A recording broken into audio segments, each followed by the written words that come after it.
Hello everybody, this is Opeyemi. Welcome to my Forex trading course. The last time we discussed market size and liquidity, which was lesson 2. We discussed the dollar is the king in the Forex market, different ways to trade Forex, advantages of trading Forex versus stock, and Forex market players. Now, in this lesson 3, we shall be talking about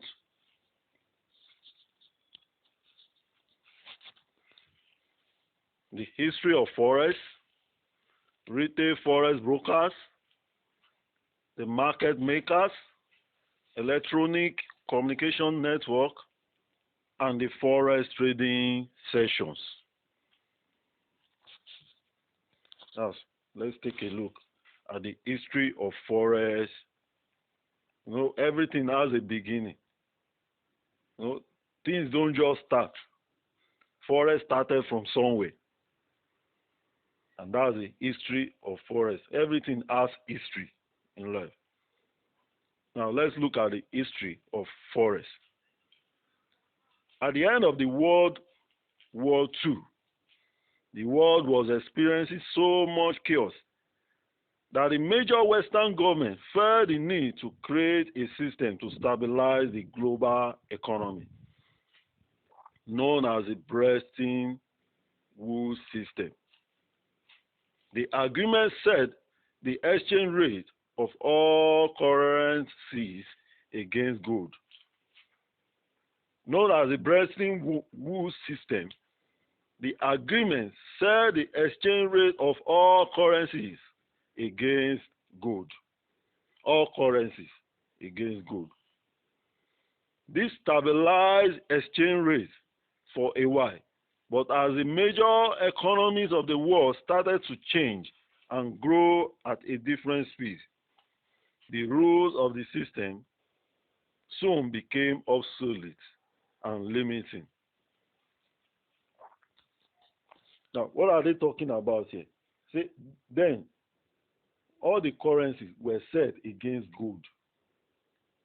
Up till now, the US dollars is still traded with gold. Australia and some other countries too. But the most widely traded of all of them is the US dollar gold. And it moves faster than the rest. It is very volatile. You meet some people, they will tell you that they only trade gold. They don't trade currencies. Why? Because gold moves faster. That's the US dollar gold.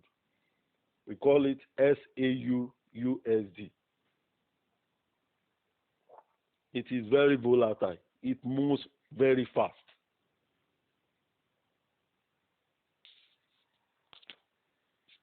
Soon enough, come 1971, the Bretton Woods Agreement was abolished and replaced by a different currency valuation system.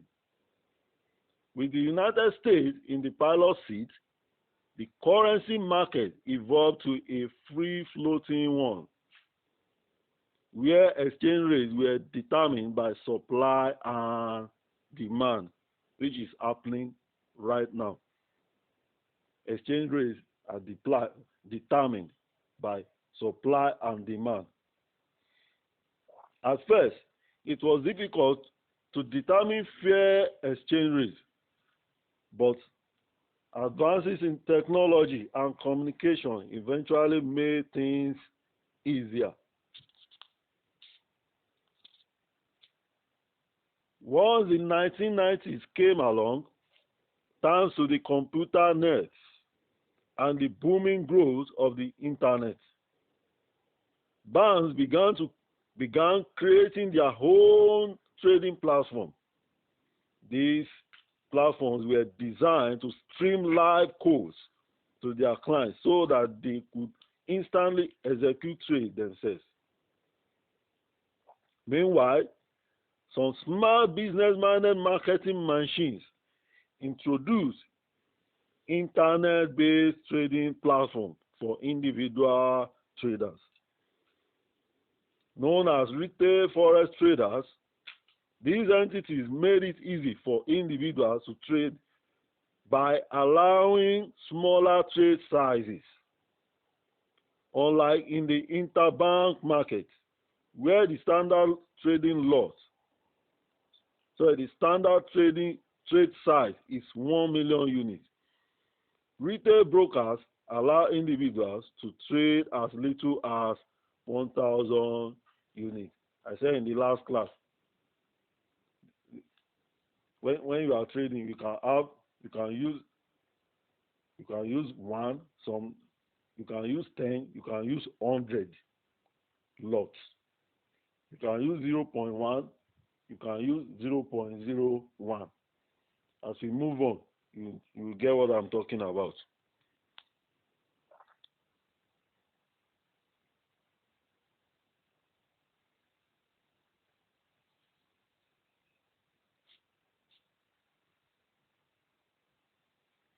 Retail forex brokers. In the past, only the big speculators and highly capitalized investment funds could trade currencies. People like us could not trade. Small companies could not trade. We individuals, we couldn't trade. Why?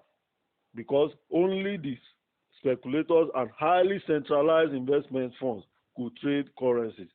But thanks to retail forex brokers and the internet, this isn't the case anymore. Thanks to the internet. With the internet, we can trade from anywhere we are. With hardly any barriers to entry, anybody could just contact a broker, open up an account, deposit some money, and trade forex from the comfort of their home. Brokers basically come in two forms. One, market makers, as their name suggests, make or sell their home bid and ask price. They sell their own bids and ask price themselves. Two, electronic communication network, who use the best bid and ask price available to them from different institutions on the interbank market. What am I talking about here?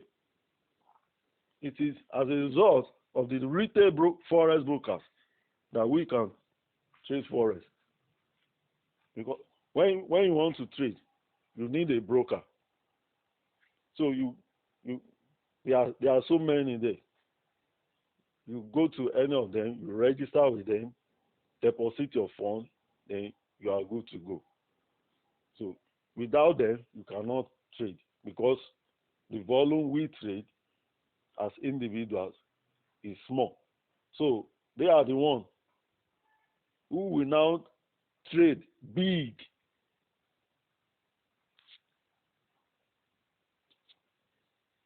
Now, market makers. For instance, if the bank's buying price, which is called the bid, for euro US dollar is 1.2000, and their selling price, which is the ask price, is 1.2002, then the bid ask spread is 0.002. How did you get that? When you deduct 1.2002 when you deduct 1.2000 from 1.2002, then you get 0.002. That's just subtraction there. Then although seemingly small, when you are talking about millions of these forex transactions every day, it does add up to create a hefty profit for the market makers. What are we talking about here? The difference between the bid and the ask price gives you this, and that's when there is profit. When the market moves, there is profit. If it does not move, nobody makes profit. If the market moves up, that's if the exchange rate moves up. Some people will make money. Some people will lose money. If it goes down, if price goes down, some people will make money. Some people will lose money. So as the economy of a country is going up, some people will make money. Some people will lose money. As the economy of a country is going down, some people will make money. While some people will lose money. It depends on what side of the trade you are. It depends on how smart you are. So you could say that market makers are the fundamental building blocks of the foreign exchange market. Retail market makers basically provide liquidity by repackaging large contract size from wholesalers into bit sizes pieces. Without them, it will be very hard for the average Joe to trade Forex. It will be very hard for somebody like me to trade Forex. Just use Joe as an example. Now, electronic communication network. Electronic communication network. Electronic communication network is the name given for trading platforms that automatically match customers. So it automatically match customers buy and sell orders at stated prices.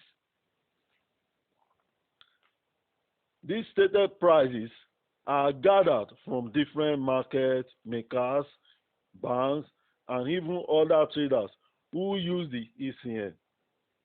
Remember, ECN is Electronic Communication Network. Whenever a certain sell or buy order is made, it is matched up with the best bid or ask price out there. Due to the ability of traders to set their own prices, ECN brokers typically charge a very small commission for the trades you take. The combination of tight spreads and small commission usually make transaction costs cheaper on ECN brokers. What are we talking about here? Whenever you click on a trade, once you click on a trade, it cannot start from profit. It has to start from a small loss.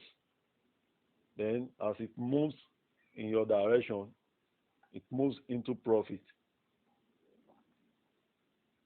That's the way it works. What was responsible for that? The spread. The difference between the bid and the ask. So that difference is transaction cost. So when you click a trade, it starts from there. Then it starts moving. As the price moves in your direction, it enters profit. But if it doesn't move in your direction, it starts going against you. Then the loss starts increasing, and so on. Forex trading sessions. This one is very, very important. If you don't know the trading sessions, it may be difficult for you to make profit. So it's very important to know the trading sessions. Now, the Forex market is open 24 hours a day, but that doesn't mean it's always active the whole day. You can make money trading when the market moves up, and you can even make more money. You can make money when the market moves down. So no matter where the market moves, you can make money. The only time you cannot make money is when market is not moving, when it's just in one place. In that case, nobody makes money. But when the market moves up, you make money. You can make money. If it goes down, you can make money. But you will have a very difficult time trying to make money when the market doesn't move at all. So if it doesn't move at all, you cannot make money. Forex market hours. Forex market hours. Before looking at the best time to trade, we must look at what a 24-hour day in Forex world looks like. The Forex market can be broken up into 4 major trading sessions. We have the Sydney sessions, we have the Tokyo session, we have the London session, and we have the New York session. Those are the 4 sessions we have. And these sessions are according to their business hours. The business hours of these particular countries. Below are the tables of the open and close times of each session. Now let's look at the opening time and closing time of these trading sessions. Now, the Sydney, Sydney is of Australia. You have the Sydney session. The Sydney session starts by 6 p.m. Now, this is also divided into 2, in the summer and the winter. Now, the summer, which is approximately April to October, the Sydney markets open by 6 p.m. That's in the Eastern time, the EDT, 6 p.m. That's when the Sydney market opens. While in the GMT, the GMT time, opening time is 10 p.m. It closes, Sydney close, 3 a.m. Eastern time, that's EDT, while the GMT is 7 a.m. Then we also have the Tokyo session, which opens by 7 p.m. EDT and 11 p.m. GMT. The Tokyo close 4 a.m. EDT and 8 a.m. GMT. Then we have the London session, which opens 3 a.m. EDT and 7 a.m. GMT. London close 12 p.m. EDT, 4 p.m. GMT. Then we have the last session, which is in New York. It opens by 8 a.m. EDT and 12 p.m. GMT. The New York close 5 p.m. EDT, 9 p.m. GMT. Now, that is in the summer. In the winter, which is October to April, approximately, Sydney open, EST, 4 p.m., GMT, 9 p.m.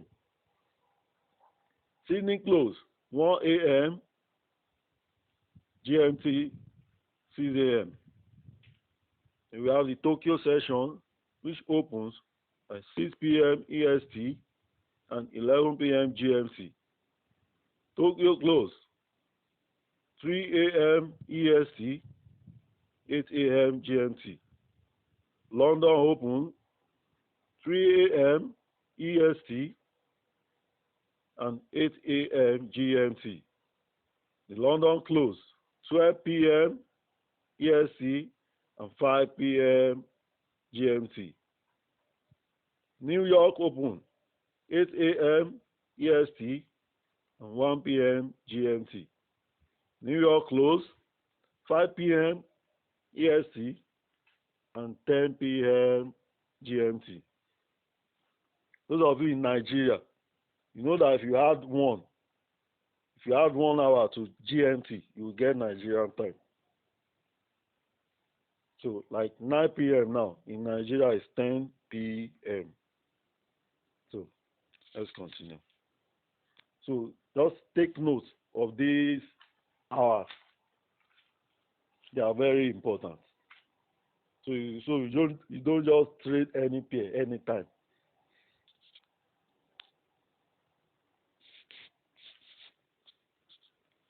Actual open and close times are based on local business hours. This varies during the months of October and April, as some countries shift to or from daylight savings time. The day within each month that a country may shift to or from DSC also varies. You can see that in between each forex trading session, there is a period of time where 2 sessions are open at the same time. During the summer, from 3 a.m. to 4 a.m. EDT, the Tokyo session and London session overlap. And during both summer and winter, from 8 a.m. to 12 p.m. ET, Eastern Time, the London session and the New York session overlap. Naturally, these are the busiest times during the trading day because there is more volume when 2 markets are open at the same time.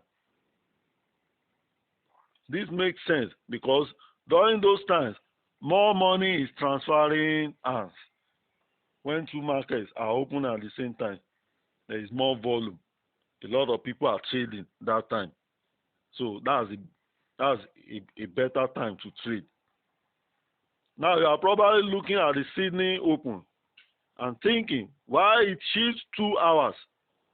You think that Sydney's Open would only move 1 hour when the US adjusts for standard time. But remember that when the US shifts 1 hour back, Sydney actually moves forward by 1 hour. Seasons are opposite in Australia. You should always remember this if you ever plan to trade during that period. So you should always remember that seasons are opposite in Australia.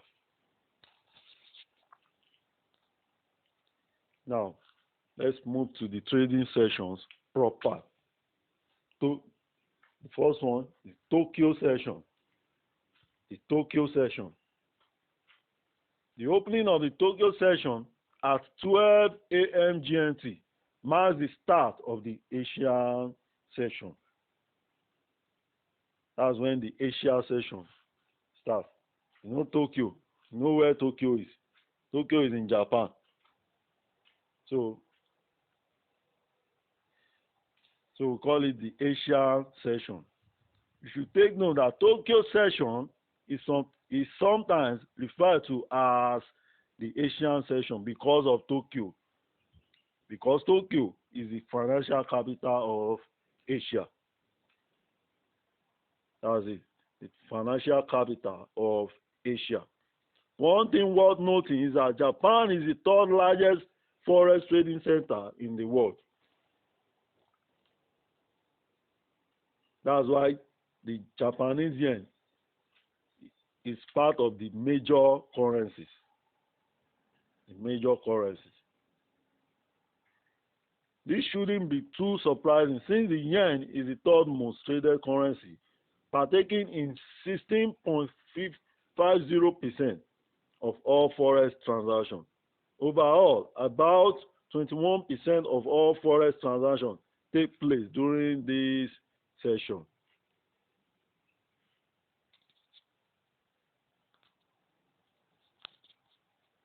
Now, what are the key characteristics that you should know about the Tokyo sessions? The key characteristics, the key things, the important things that you need to know about the Tokyo session. The first one actions isn't only limited to Japanese shores. Tons of forex transactions are made in other financial hotspots like Hong Kong, Singapore, and Sydney. So there are a lot of business transactions going on in that period. Number two, the main market participants during the Tokyo sessions are commercial companies, that's exporters, and central banks. Remember, Japan's economy is heavily export dependent, with China also being a major trade player. There are a lot of transactions taking place on a daily basis. Number three, liquidity can sometimes be very thin. There will be times when trading during this period will be like fishing. You might have to wait a long time before getting a nibble. Why? Because of the liquidity in that time. It is more likely that you will see stronger moves in Asia Pacific currency pairs like Australian dollar, US dollars, New Zealand US dollars, as opposed to non-Pacific pairs like Great Britain pound, US dollars.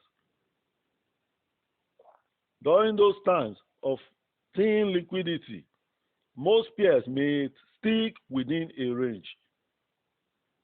It just be going within a particular range, up and down, up and down. This provides opportunity for short day trades or potential breakout trades later in the day. Most of the action takes place early in the session when more economic data is released. Moves in the Tokyo session could set the tone for the rest of the day. Traders in later sessions will look at what happened during the Tokyo session to help organize and evaluate what strategies to take in other sessions. So traders will look at what has happened in the Asia session. So they use it to plan their sales. Because during that time, prices might be moving in ranges. So they use that to plan whether to do a breakout trade or reversal trade. Typically, after big moves in the preceding New York session, you may see consolidation during the Tokyo session.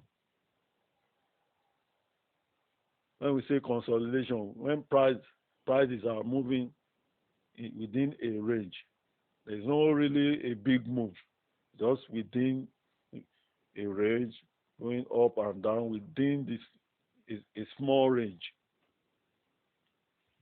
That's when we say consolidation. Now, which pairs should you trade?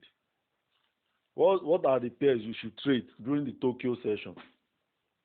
Since the Tokyo session is when news from Australia, New Zealand, and Japan comes out, this presents a good opportunity to trade news events.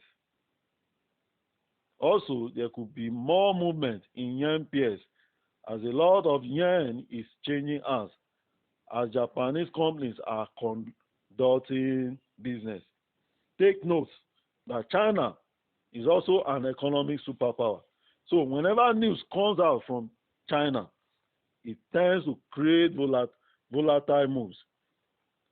With Australia and Japan relying heavily on Chinese demand, we could see greater movement in Australian dollar and Japanese yen pairs. When Chinese data comes in, yes,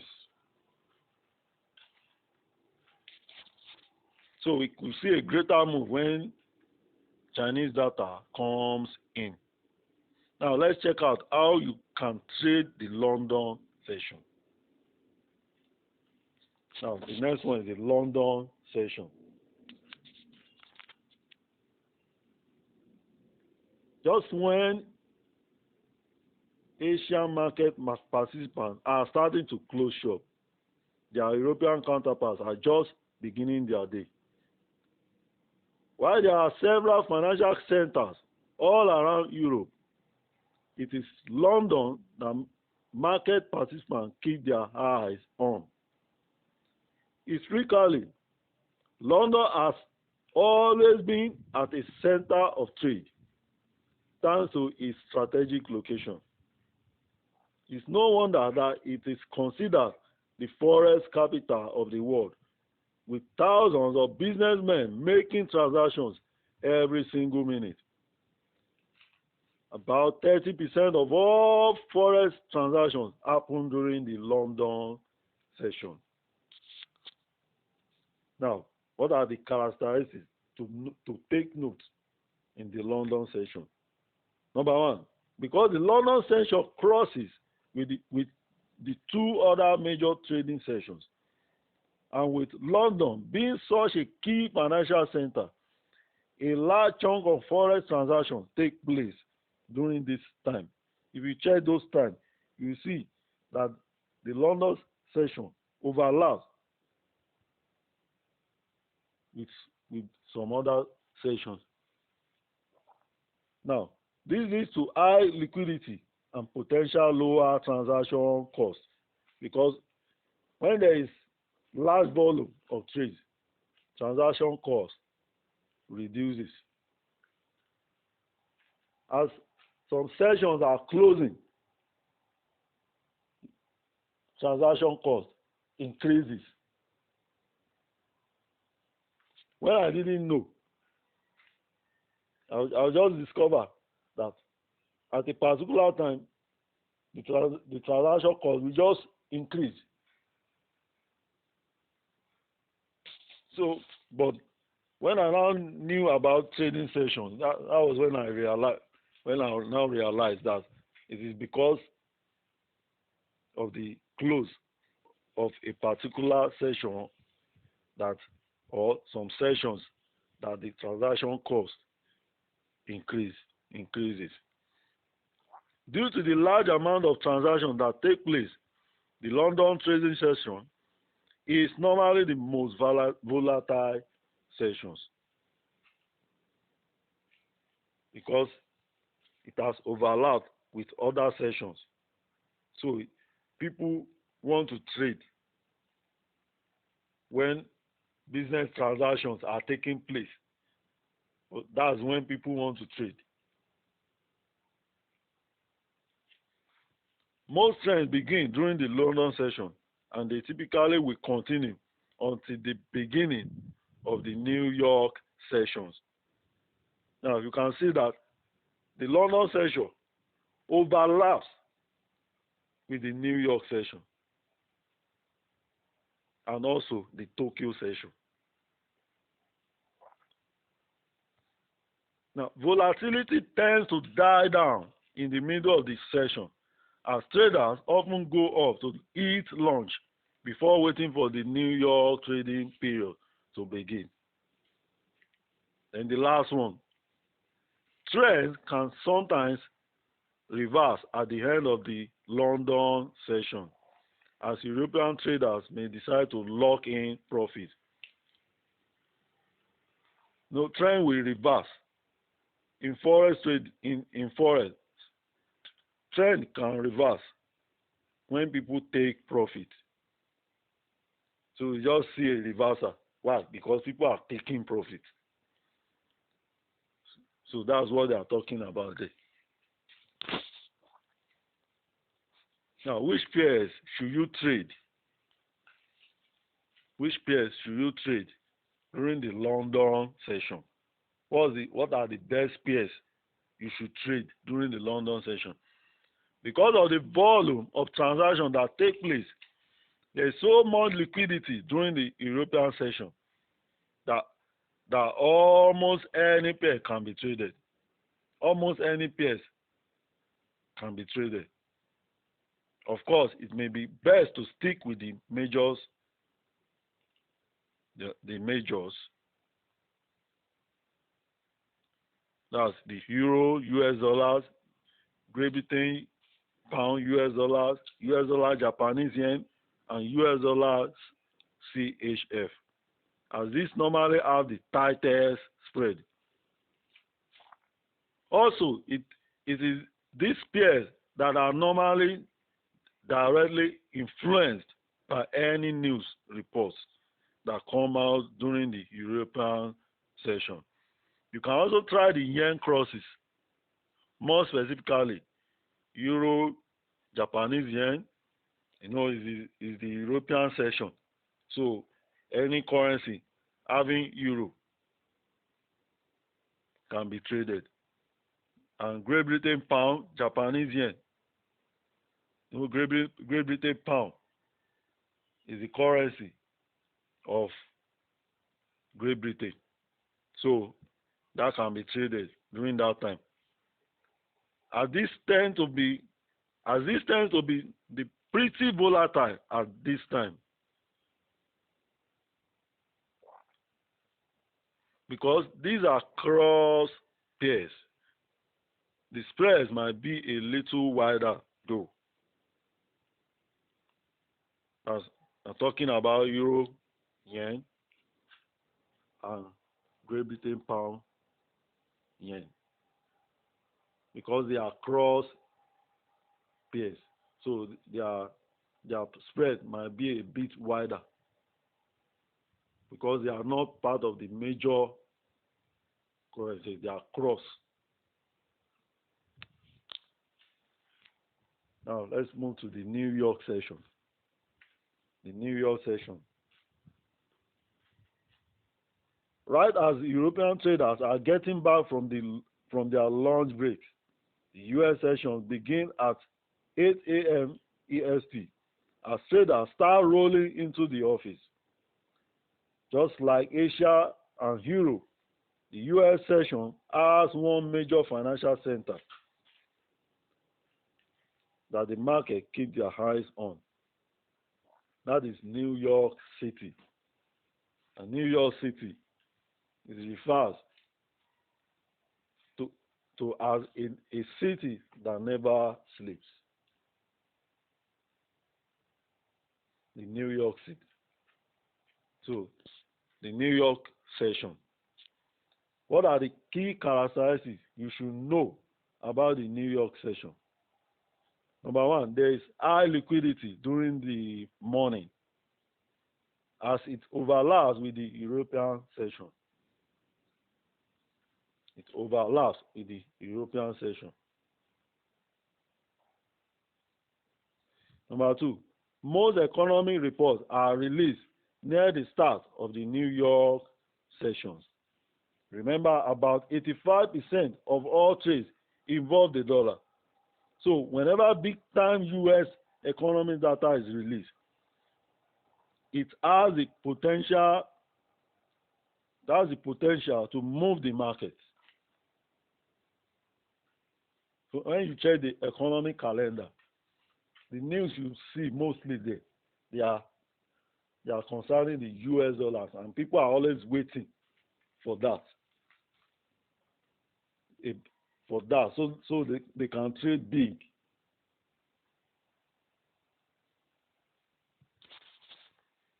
Once the European markets close shop, liquidity and volatility tends to die down during the afternoon U.S.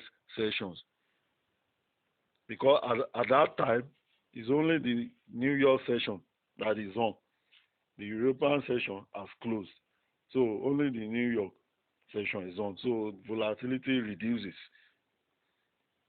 There's very little movement Friday afternoon as Asian traders are out singing in karaoke bars because they are on break.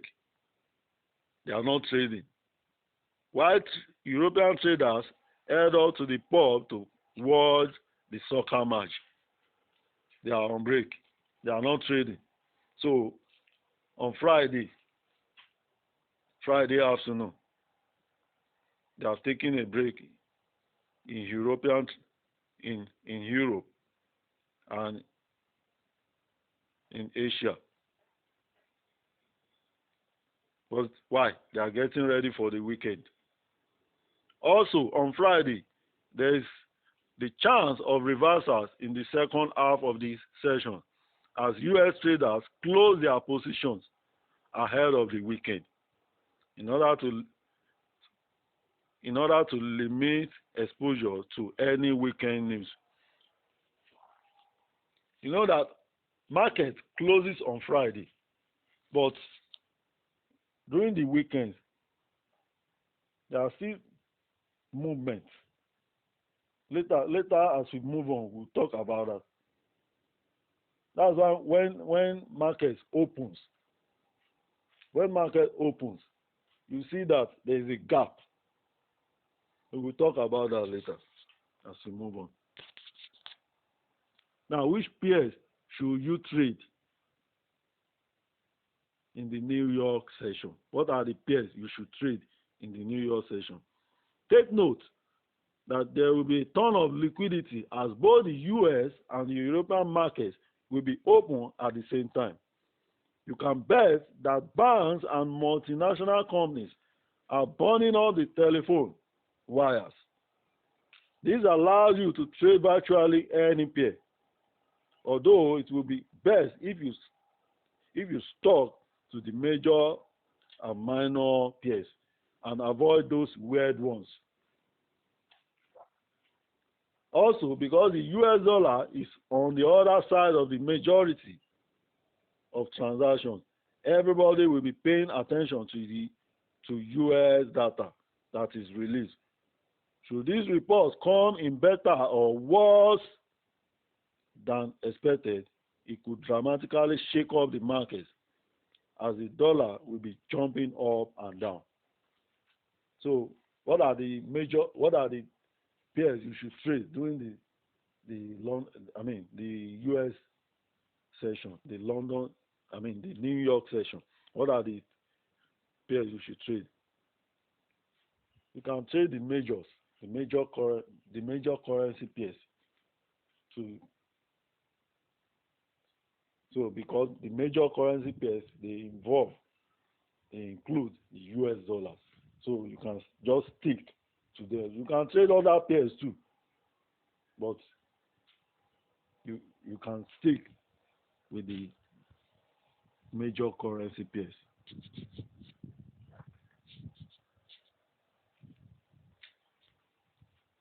So that's the end of lesson 3. Please make sure you like and subscribe to my channel so I can continue to do this. Just click on the like button and hit the subscribe button. Also, make sure you click the notification button so that when I post lesson 4, you'll be able to get the notification. So, see you in lesson 3.